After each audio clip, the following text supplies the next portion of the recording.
Thank you for joining today's session.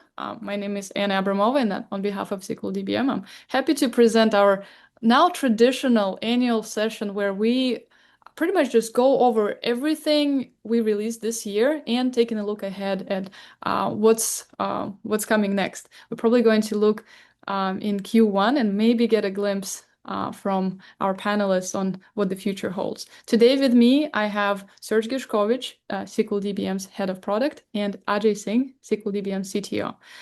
Both of them will cover different parts, and both will be available for the Q&A session at the end. To get squared with the logistics, this webinar is being recorded. We will provide a recording. I will be able to provide slides as well for future reference. And there's a Q&A session at the end, so you can submit your questions either in the chat or in the specific Q&A button. We will get to them at the end.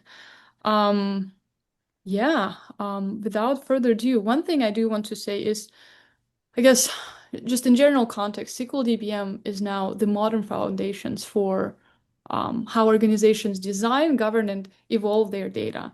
So what started as a better way to model databases in the cloud has become now a platform that's focused on standardization, automation, and intelligent governance of cloud data platforms, such as Snowflake, Databricks, BigQuery, and similar.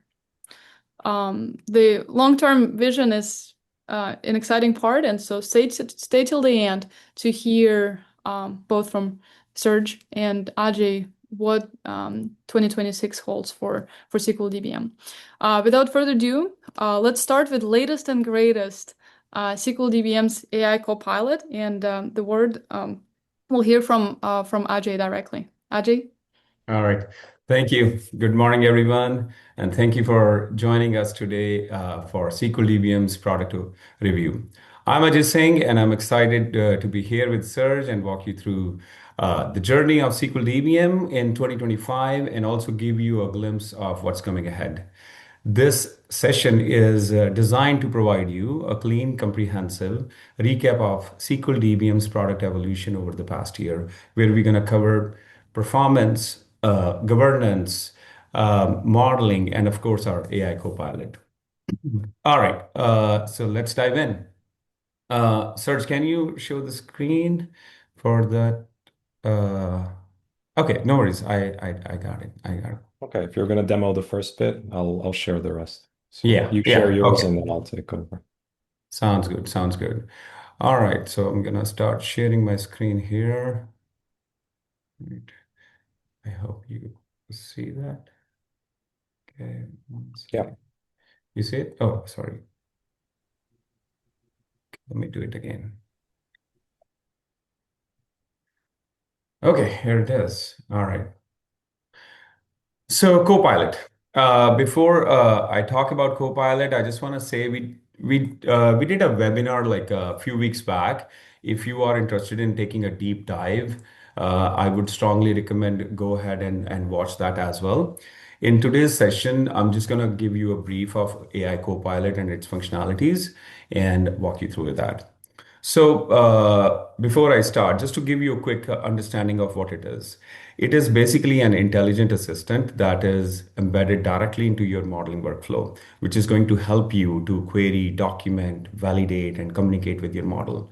Or you can think of it as a partner which is always available and which can help you to model, govern, and collaborate. But most importantly, that understands your context already and that can speak your language. So that's the real beauty, because we were hearing, like we all use AI and we go to different tools like ChatGPT or Gemini to ask something and give the context. But when that Copilot is sitting within your own application, that makes the job a lot easier. But all right, let's show you what it actually can do in a live quick demo. So I'm gonna start a create project. And like we know, whenever we have to start a new project, there is always a lot of requirements, and it's very time consuming because you have to work through a lot of different sessions with different peers, try to understand each and every piece of that requirement, go through it multiple times, It's simple but very time consuming. So that's where AI Copilot can really help you because it can take your requirements directly. So if I say I have existing requirements, I go there and ask it, I have requirements, and those requirements can be in any format. Maybe you have a Word document, or you have written requirements which you can copy paste, or you have a image, or you draw it on your whiteboard and take a picture and upload it. So it can do all those things and take that information in any format and convert into the format that SqlDBM can understand and can create your model very quickly.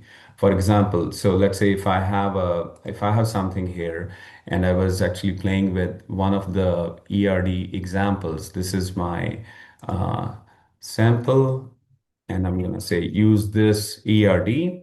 And just to show you, so this I had a model from one of the legacy solutions, and I want to import that into SqlDBM. So I just took a screenshot of that, and I'm asking AI Copilot within SqlDBM, can you understand and can you create it into actual model which I can play it within SqlDBM? So that's where it is super duper helpful that you can take any kind of requirements, whether it's a PNG, whether it's a JSON data, and then or it's a Word or PDF, then you can bring them in and you can just simply import it, and it will create the model directly right from there from any set of requirements. So again, this Copilot is designed to keep in mind about everything that you would need towards modeling. Like we know, AI is things are generally not very complex.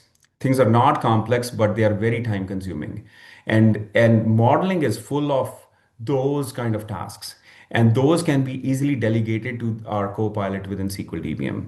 For example, just like now, I just showed you how you can bring your requirements in and convert into a model. Similarly, you can bring more and more requirements as your project grows because now SqlDBM already knows the context of my project, and if I want to do more requirements, I can simply reverse engineer more requirements. For example, especially in data warehouse world, when we are doing in different sections. For example, you have a transactional data, and then you have another type of data which could be your dimensional model, or your data vault model, or your reporting model. So you can bring all those requirements piece by piece and design the whole data warehouse using this AI Copilot with your requirements and other things. For example, like you have to do documentation, which is very important piece of your modeling.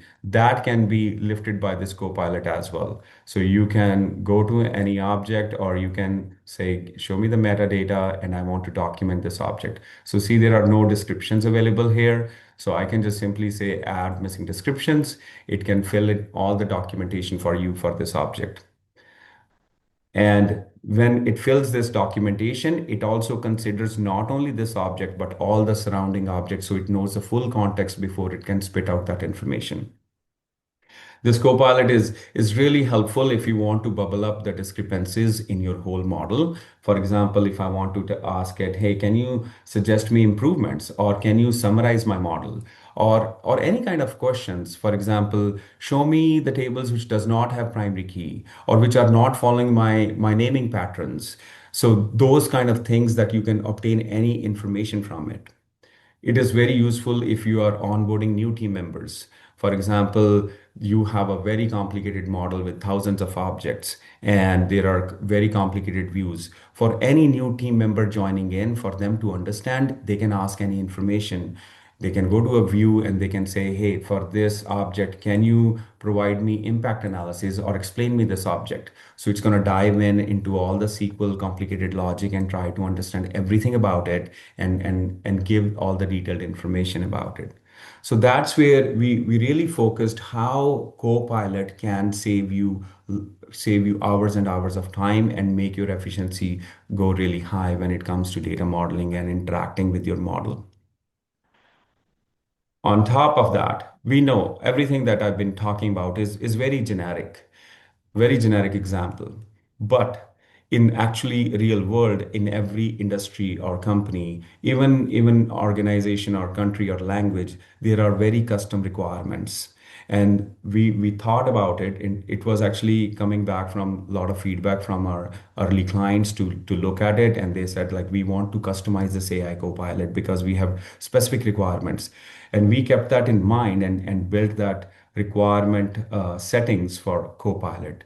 So here we have provided this area where you can provide all kind of instructions that you want. For example, you can say we are a financial institution and we are using data vault modeling, or these are my naming standards in different patterns. Or you can say always, like for example, if somebody wants to interact in a different language, they can say respond in Spanish or Germany, especially because SqlDBM is used globally across different teams in different languages and different countries. So they might want to interact in different languages and document their models into different languages. So you can customize right here.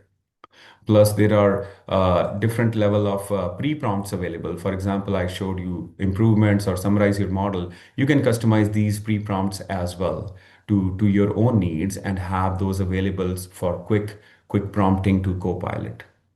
So, so that's how we designed it to cover it from many different areas, starting from the beginning of the project with your requirements, and while you are in the project, to take a deep dive on the any object level, or go on a holistic level where you want to audit your model at scale and find the discrepancies on the model as an architect or a head of data, or if you want to customize it for in your own fashion, how you want this copilot to respond to you. Plus, uh, plus, you can also do this documentation, which is super simple. You can also ask it, hey, find all my broken relationships or suggest me relationships. Or you can say, hey, mark all my PII elements with the red flag.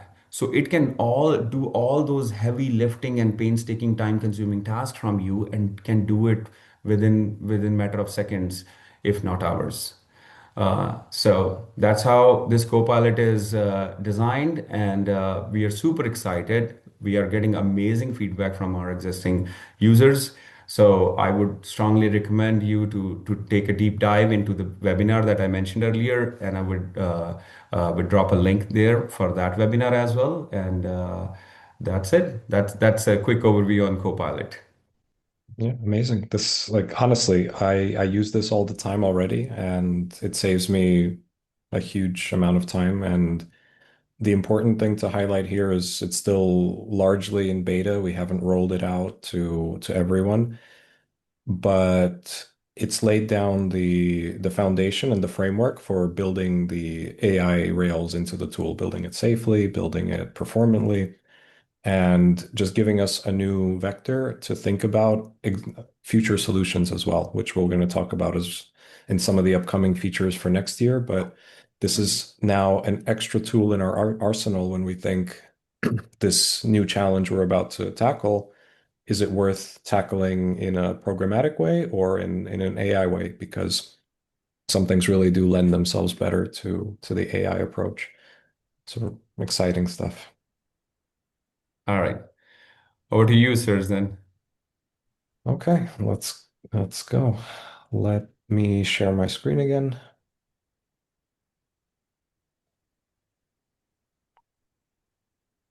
All right, let's talk about some of our performance improvements, since these you will have noticed, and we've been rolling these out throughout the year. So maybe some of these you might have already grown accustomed to and forgot how much faster and sleeker the tool performs compared to a year ago today. And I'm just going to summarize here. We've improved, these are mainly on the back end where we were compressing the amounts of data we were moving across, finding efficiencies on where we can pull things from cache instead of pulling them back from our storage. And in some cases, these were literally 10x the performance, 2x the performance, and in that range. Like these were not minor tweaks. These were very noticeable, especially on larger projects where, depending on the size of the projects, these could have been things that went from in the minute range to several seconds. So a huge before and after improvement and difference. And primarily, these were on compare revisions where we saw the biggest gains. Compare revisions, merge revisions, and opening, rendering large projects, as well as reverse engineering. And there was also an enhancement on performance. So some of these were just finding clever ways to not render everything all at once, like on DB documentation, where we now filter by schemas, where you generally don't need to see everything in your database. You can fetch just the schema or render just the schema in those objects. So it was just really about finding smarter ways and now kind of benchmarking to those standards and making sure we can keep those performance enhancements and more in the coming year. Yeah, I just want to talk about this performance. It is a continuous journey. It's not Mhm. it's never ending because every year we get more and more challenging tasks for to improving performance. And as we are more into this enterprise level modeling, the size of the projects are continuously growing. So that's why it's we every year we improve the performance like 70 or 80%.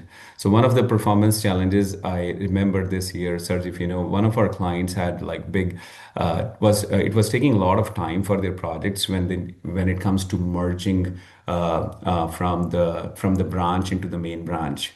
So we saw that it was taking around minutes, like 5 to 10 minutes, and we brought it back down into less than 30 seconds. So that was a huge improvement. Yeah, So such a big win. yeah. And I agree. I feel like every year we are forced to reinvent ourselves again and continue pushing the limit of how many tables we can show on one screen. That's amazing. Yeah. They're hard-won gains, and we intend to keep them. All right, let's take a look at some more features that, again, if you're new to the tool, maybe you don't know the before picture, and on the day-to-day, I'm sure these are things that users have noticed, but some of these will actually demo for those that are joining us. So foreign key linking enhancements. So we kind of grouped all of these by theme or category. We've done a lot of work based on all of these, based on our customer input and finding ways to better highlight, better join, better intuitively relate things when they're kind of cognitively related instead of having to manually drag them around. So one of the biggest enhancements that we have this year is the popover for joins, which if you don't even know it's there, you don't need to do anything, and it will automatically link everything as intended. And in the 9 out of 10 cases, the things match by name, or it's going to be added new. But if you were adding it and you needed to customize, then also it's unobtrusive. You can type in or select all of the available options are available. Things that don't match by category, by data type are not selectable. So it's as easy as can be. So you can and when you do link the object, notice it doesn't move, it doesn't jump based on its existing location, which was another small inconvenience we had earlier. And these are the things that you think, okay, I can, before I'd have to go and move and maybe label something. It's not a big deal, but they add up because this is something that you do every day, all day as a data modeler. And these little wins that we can make your life easier, whether that's again programmatically or through AI, that's what we're committed to delivering. And Another big win is the allow foreign keys from global referenced objects. This was a small limitation we had. Now, any global referenced objects could be linked with foreign keys, giving teams a true physical way to document data pipelines and dependencies across data domains or data products. And and again, some of these things like highlighting PK, FK references, like I just take it for granted because it's natural, it's intuitive, but we didn't have this originally. It was difficult to see what was the selected item both on virtual and physical keys. I All right. want to, if Serge, if you go back to the previous screen. Yeah, I just want to highlight the third item, which is allow FKs from global reference objects. I think the feature is small, but the benefit is huge because with the enterprise scale modeling, there are many different teams who are working on different projects all together within SqlDBM, and the projects are connected to each other through their physical references. So this really helps them to actually stay connected, but also work in their own independent space. So this brings like the true enterprise level modeling between different teams on different projects, which are working independently without touching each other or stepping on each other's projects, but still being connected with each other. So this is big win. I think I love this feature. Yeah. Yeah, it's great to call these out again because if you haven't been keeping up with our updates, then you might have missed them. And the next thing we'd want to talk about is global standards, which is another game changer for our enterprise clients who are managing multiple projects, multiple teams. And let me just quickly give an overview of global standards. And also, while I'm on the topic of keeping up with updates, we've added the notification panel on the dashboard and in the tool itself. So with every release, we are going to have a summary of what was released and making sure that it's in the tool, it's unobtrusive, convenient to keep up with the updates, and making sure you don't miss the latest and greatest. And Okay. this is great, Serge, because the with the speed that we deliver new stuff, it becomes difficult to cope up if you are not aware of the emails or other areas. So having it available right in the tool will gives us a lot of opportunity for our users to see very quickly, and they're like, "Aha, I was waiting for that." Mhm. So Yeah, super excited. absolutely. Okay, global standards. This was our answer to managing multiple projects. How do I enforce the same standard across all of them systematically instead of having to maintain each one? Global standards, you can actually bootstrap them from an existing project. So you can take standards that exist in a project and create a global standard from there and then start mapping them on. Or you can start from scratch and just dive into one of these. So these projects differ in the sense that you're not maintaining any models or objects. The objects here are for reference only. So if you apply a uppercase standard, you can see it reflected in the model. But what we're maintaining here is effectively case standards, name mappings, glossary items, and column templates, etc., that we define once. And once we're happy with this, we just match them to child projects that need to follow these standards. So this obviously would apply to object projects of the same database type. You can have multiple standards and you can have multiple parent-child mappings as long as they're the same database or project type. And the child project would, for example, the case standard, there's only one standard, either you're doing one case or another. Glossary terms are additive, so you can have certain glossary terms come from the global project, and you can have other local ones defined as long as they don't conflict among one another.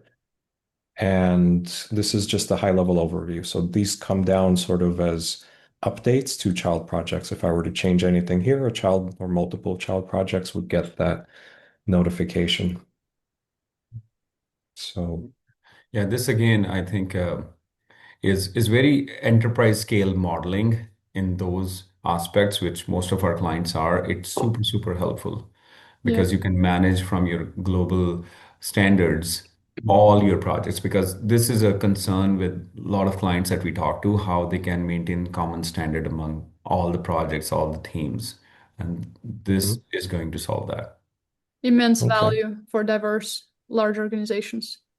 Yeah. And in true customer fashion, what was the first thing customers asked for when we gave them ways to enforce standards? How to override that? Yes. Which brings us to our next set of features. Yeah, We'll go through some it's of them. not bad actually if you think about it to override Of standard, course, it's a great use case. because there Uh, are always exceptions. We live in this yes, real world. exactly. There's always exceptions, and exempting from standards is one of them. So this is not special to global standards. This applies both locally and globally. You can exempt from naming rules, and this works at table or column level. And in fact, if it's applied at table levels, it'll automatically cascade down to all the columns. And this is specifically for those legacy use cases. Maybe you're maintaining some legacy objects that you want to include and or grandfather in without having to change your entire schema. And other enhancements in this field are, let's go through settings and conventions. Number one, logical names, not logical standards for logical names. Now we have both. Another one that we just rolled out recently was the delimiters enhancement. So we had, again, these are in that category of exceptions. Most times when things are split, let's say by underscore, we understand that to be a break in the wording. Whereas some teams say, no, actually, we want to see the case change as part of that's not a delimiter in our case, or we want numbers to stay glued to the word, like address one, address two. And now we can control that. So what this means in the best way to describe it is that boundaries, delimiters define how words are split, and then the case standard defines how they're grouped together. So if you say, for example, ignore underscores, then we won't split two words that are separated by an underscore. And then the case standard, if it's uppercase, when once we have split words and we put them together, we'll insert an underscore there or a title case or a space if it's logical. So it's again, not everybody will use it, but the people who will are really dependent on this to make sure that their conventions are followed exactly to their standard. I want to say about this standards. Um, so this is also one of the perfect examples of SqlDBM's amazing team, that they listen to the feedback to the current users. This all came back as a requirements from all our existing users and clients, because everybody has specific requirements. Somebody wants underscore, somebody wants to ignore it. And we do not want to claim ourselves the holders of all the knowledge of modeling. So the feedback is so important for SqlDBM to keep growing and making it better and better solution with every release. So thank you so much for giving all those amazing feedbacks how to improve the solution. Yeah. Yeah, the biggest asset to the product team is the user feedback. So keep it coming. And last item on this topic was the addition of glossary rules. So now we can specify physical only, physical and logical, but also unused, meaning we can also document legacy conventions. So if now we're transforming employee to emp, we can also specify that legacy or in prior days, we used to do EMPL. And if you come across it, understand that it's an old convention. And this is now part of kind of the key of the glossary term. So it's the term and the applies to will make sure that we don't have duplicates, or in this case, if as long as they don't conflict among one another. All right, let's take a look at more enhancements. User connections and Git enhancements. User connections are a time saver for folks to store their Snowflake credentials, for example, store their Git credentials and tokens, and also be able to store multiple Gits as well. So in scenarios where you might have one repository for your modeling database assets, another repository maybe for DBT, where we can automatically now push one set of DDLs to one and then to the DBT project separately without having to switch tokens. It's all part of one connection. Makes things super easy to navigate. We've also delivered the latest Snowflake enhancements and new Snowflake objects. So that includes dynamic tables, iceberg, hybrid. A lot of these are gaining a lot of traction. So we're seeing a lot with dynamic tables. It's actually in the same order as pictured. Dynamic are the most popular in adoption, iceberg being second, hybrid lagging in third. But still, there's legitimate use cases for all of them, and we're seeing them across the board. So we're just doing our best to keep up with the wave of Snowflake innovation. And finally, iframe. This one, I think Ajay, you want to describe all of the possibilities that this unlocks? I know you Oh, were very excited about this feature when we rolled yeah, it out. this iframe is very beneficial for the large teams, for different departments who want to look at the models. Because what we have noticed, and we all know about it, that most of the companies does not rely on a single tool, but they have a lot of different internal tools as well. It could be their Confluence, it could be their governance solution, maybe Alation or Calibra, or it could be any internal websites that they have. And the model is such an important information that needs to be shared across everyone who touches the data because it will help them do their jobs right. And the best and the easiest way to communicate this is sharing your model. But having it available in now in iframe, you can take it anywhere you want. So you can have your live diagrams available anywhere in any of your internal applications. So it opens a lot of possibilities how you can share it across your whole communication, across any kind of tooling that you are using. Yeah, and do so securely as well. So these are managed through tokens as behind the scenes that can be revoked if need be. So you're not just publishing out a URL that anybody can hijack. So I think this is example in Calibra that you are showing, right? How you're utilizing iframe. Yeah. Yeah, this is one example. And like Ajay said, this would work on any website that supports iframe, which many cataloging tools, wikis, internal documentation pages should natively be able to handle. So this is just one example of an enterprise tool integration. All right, let's take a look at, okay, my one of my favorites, which was the UX enhancements on the diagram. And this you can see is a long list, but once we kind of rolled up our sleeves, we decided to tackle everything at once. And let's see some of these in action.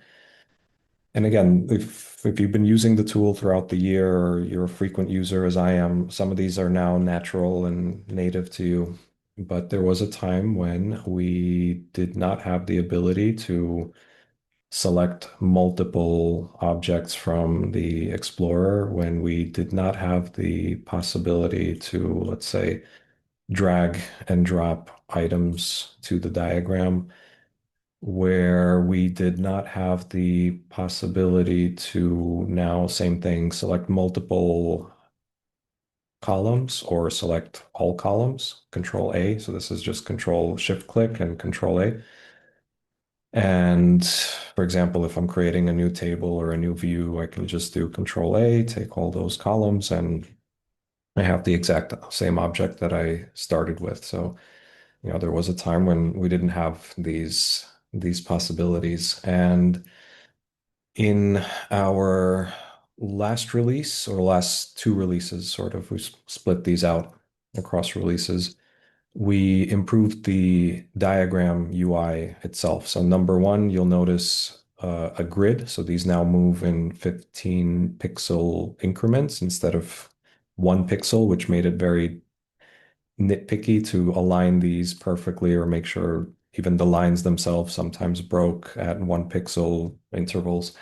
Whereas now everything's perfectly aligned, and we have also added alignment guides both at the top and the left edge of an object to help you line them up exactly.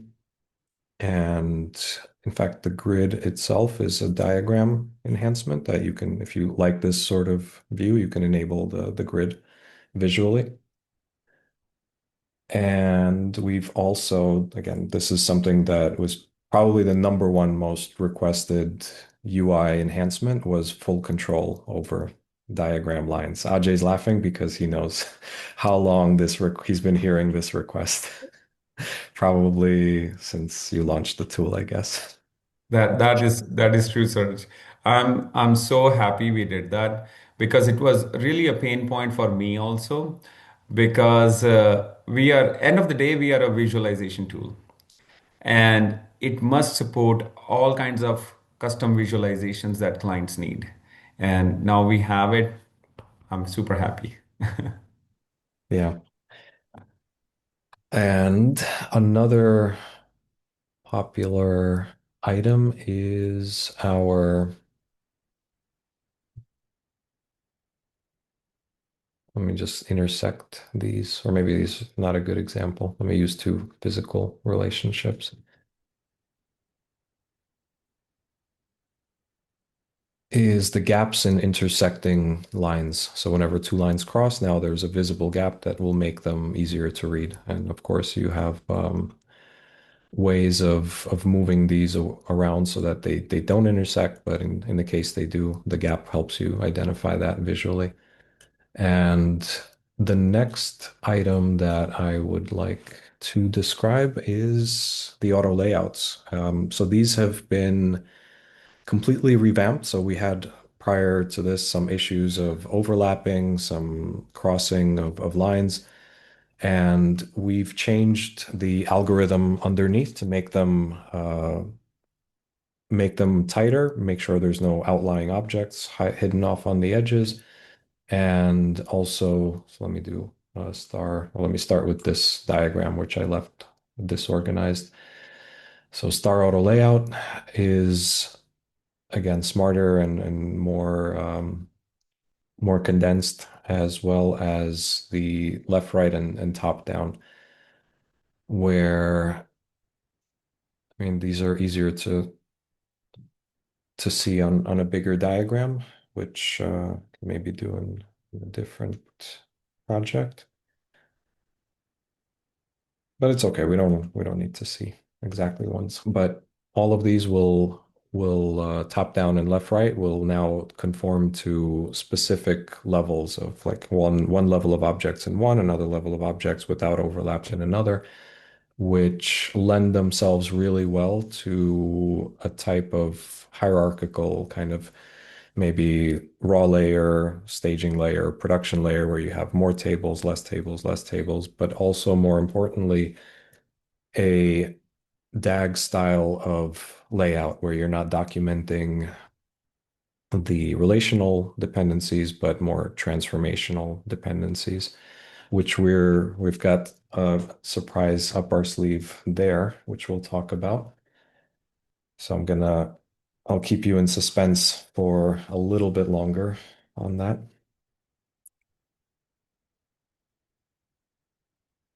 And Ajay, you want to tackle this one? Sure. So one of the challenges, whenever we talk to any new client, and most of our clients are enterprise grade clients, and they are very mature in their data modeling practices, or they understand the huge value of data modeling. And many times, or I would say most of the times, they already have some kind of existing modeling solution in their company. But they love what SqlDBM can do on top of what they have, not on top, but what they are missing because of our cloud nature, collaborative nature, and all other big advantages because of our modern data modeling solution. So the biggest pain point for them, even they technically love our solution, is how they can gonna migrate from their existing legacy solution into to SQL DBM. So that was one big pain point for them, like they have to think about how many hours they have to spend and how they can convert their existing models into SQL DBM. So we took a stab at one of them, which is Irwin project migration. If you are using Irwin solution, now there is a super easy way we can convert those models into SQL DBM format. It brings everything that SQL DBM can port, for example, your subjects, subject areas, your diagrams, your locations, all your objects with all their attributes, so they can be ported into SQL DBM very quickly. So very excited. It is already in practice with a lot of our clients, and they are very happily and easily migrating to SQL DBM.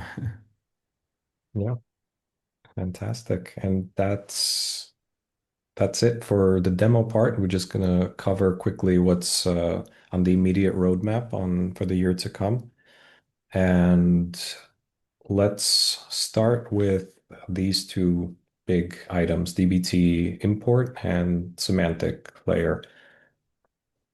These are kind of related in the sense that we're going to be introducing some functionality that would help users of the tool, whether or not they use these features. And it's stuff that we've been meaning to do for a while, and this just gives us an compelling reason to do it sooner rather than later. And what I'm referring to is number one, the database object as part of the fully qualified object naming.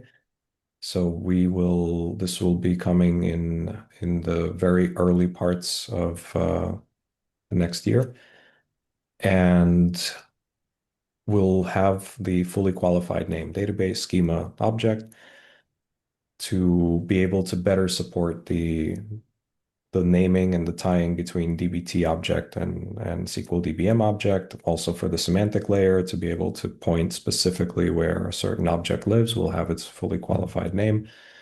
And we'll also introduce visually new types of relationships. So this is when Anna asked me at the start of the broadcast, what is unique about SqlDBM? It's being able to think a little bit outside of the box of traditional data modeling because of these reasons. For example, there's DBT is prime case of, something not traditional, not data modeling as much as they like to use the word model. But it's a very common and very natural synergy of teams that we see that are kind of moving at the demands of the industry, and they're using SqlDBM to sketch out to make sure that what they're going to be building in DBT matches expectations, verify, and then move on to the hard part, which is writing SQL or even enforcing things through data contracts in DBT. So what this feature will allow users to do, and we'll talk about the first type of new visual semantic that we're introducing with this, is allow them to import the DBT manifest file and match the database object to the DBT object. Let me show you an example of what that would look like. So this is an early rendering. The style actually changed a little bit, but effectively what we're saying is if I upload the manifest file, which has my entire DBT project, and for those of you that use DBT, you know that they use a folder structure to house their objects. So it can be very difficult to understand that line item.sql in some folder in your marts or models folder is prod.raw.line item. So with this functionality in with a single action, you upload the file or you send the file through an API, we will then automatically label your DBT models, your DBT sources. We'll track the properties of where they live, the file path, etc., which project, if you're managing multiple DBT projects, but also most importantly, what's not labeled, meaning what is this table off on the side? Did we forget about it? Is it a duplicate? Has it been decommissioned? So it'll give you a full view of what DBT does not provide, which is the relational view of your sources and models. And the other item, which DBT does provide, but not all in one place, is what's represented by these purple lines, which is dependencies or refs, as DBT calls it. So this is a new type of virtual relationship that we'll be introducing. In fact, we already kind of have them, for example, between views and dynamic tables and their sources, but now we're going to make them a little bit more visually distinctive. And it's not going to be DBT only. This will work as it's currently working for views, as well as things that we upload from the DBT manifest. And we'll be able to create these. And like I said earlier, um, just with an auto layout, whether you do star or left right, you'll be able to go from a relational view to a DAG view all in one tool without having to jump back and forth.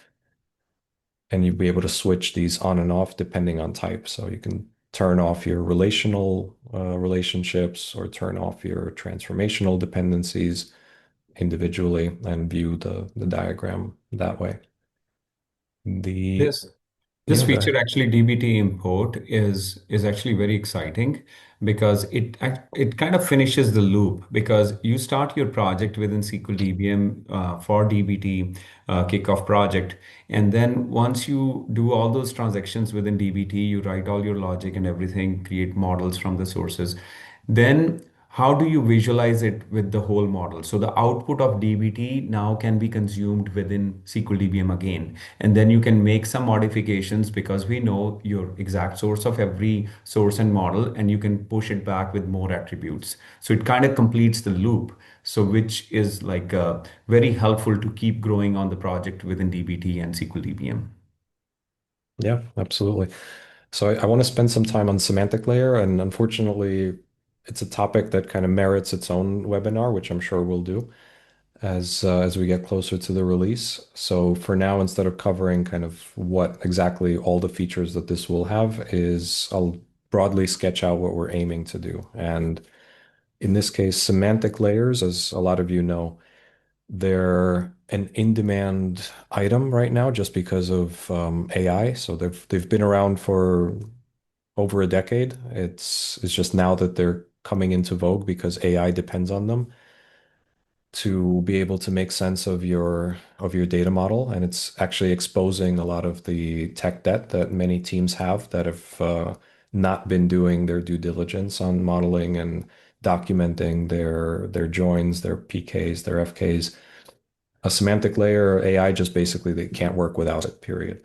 So what we're aiming to do with semantic layers is kind of create a new type of modeling layer over the physical layer. So because most of the semantic nuance comes from the physical layer, the physical model, we're going to be adding extra semantic nuances like categorizing columns by dimension or fact or metric, adding synonyms, adding sample values, adding named filters.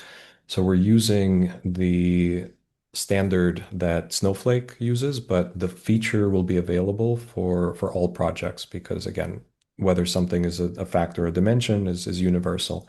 It'll just give us one standard to aim for.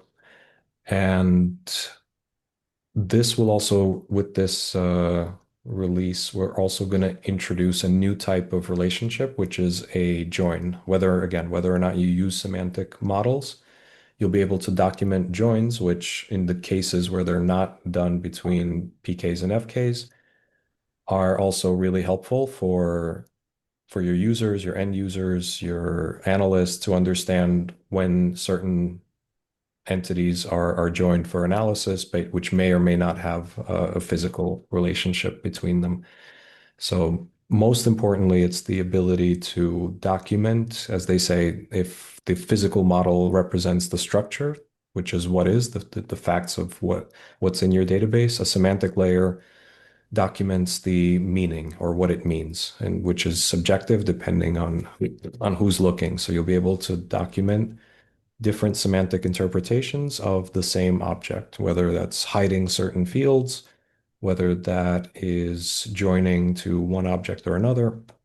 All of that will be possible in the semantic layer in SqlDBM, and as well as exportable in a format that then you can use in other third-party tools. So looking at some of the other features, a lot to cover, but Ajay, what do you think? What's your favorite? What are you most excited about? My favorite is actually you just talked about semantic layer and merge review and approval. For semantic layer, I'm very excited or I love it because it actually stretches us beyond modeling, and now it is going towards how you want to visualize on the basis of how you would want to utilize your data. So semantic layer helps you to design your existing model in certain way that could be used for your reporting layer or for any other layer where you want to consume that data. And the best part of it is it's going to be compatible with Snowflake. So because Snowflake does allow semantic layer for their AI version, so you can design once it is released, you would be able to design semantic layers within SqlDBM and feed it, or actually reverse engineer from Snowflake, visualize it, make changes, and have this continuous feedback loop with them. Another my favorite is merge review approval, which I mentioned because of enterprise grade clients that we have, big teams and and remote teams, different projects. They always wanted. This is coming from the feedback that. Whenever anybody merge back to the main branch, there should be some checkpoint where some PR reviewing is done before it is being approved into the final branch. So I think this is going to help a lot for gate checking and making sure you're bringing only the quality models within your main branches. So those are my favorite. Yeah, and of course, depending on the use case, there's people that are just waiting for these things to be released because it unlocks possibilities in their use cases and what they're trying to achieve. So everybody's kind of advocating for their own kind of best, most exciting feature, and we're doing our best to balance them and deliver them all. So these are all, as I mentioned, are things that are kind of on the immediate roadmap, which it basically means Q1, maybe early Q2 and some of these. And we're, as we started this webinar saying, you are, as our users, as our followers, you are the biggest advocate for what we build. If it's solving your real world use cases, then we want to know about it. We want to understand the challenges that you're facing and how we can help accelerate and automate solving those. So by all means, please continue to give us your feedback, and it's hugely valuable. And yeah, we're really excited about everything that we're going to unlock in the year to come, both on the AI front as well as just some of the more, I guess, traditional challenges that continue to come up in the data modeling space and adjacent. Yeah, thank you to everyone for joining this session and spending time today. I know there's few questions. Serge, do we have maybe 2 minutes to Yeah, answer something? sure, of course. If you see the last in the, unfortunately, the chat is structured that way that personal messages come to host and panelists only. That's why attendees can't see the Okay, yeah. chat. Okay, let me have a look. So the last one I can answer. Yes. about the visualization. At this point, on any Can you read the diagram, question? yeah, Repeat the sorry. question so Yeah. everyone knows. Yeah. So the question is about visualization. Will it be possible to show keys for some tables while others have full table view in the same diagram? So at this point, for the answer, at this point, the visualization, whichever you pick, whether you want to see the keys or the logical view, or you want to see the full view, it is available only for the diagram. But I think this feedback is really helpful because sometimes some of the tables you want to shorten them to see only the keys part and other things you don't care, but you want to still have the visualization of the full physical view of the other tables. So I think it's like customization on the table level, not on the diagram level. Amazing feedback. We'll talk about it within our teams and see how we can solve that. Thank you for covering that, Ajay. There were a few questions about Irvine migration. I will drop a link in the chat for a support article that covers it, and the protocol of how basically how to get assisted to transfer your Irvine models into Mhm. SqlDBM. We're Yeah. at time. Yeah, Serge. No, I was going to say there was also a quick question about is our glossary similar to naming standards in Irwin? I'm not actually that familiar with Irwin, but I want to say yes. We call it a glossary, but it's actually closer to naming standards. So if what I described earlier seemed like what Irwin had on this feature, then most likely naming our glossary affects the physical names and logical names, again, depending on how you set it.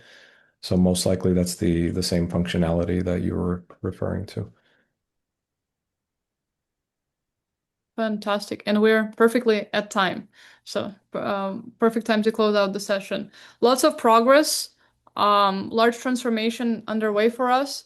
And overall, the takeaway for me personally is that as we move into 2026, SQLDBM is evolving into central place for modeling, semantic, and governance systems for enterprise AI, data and AI.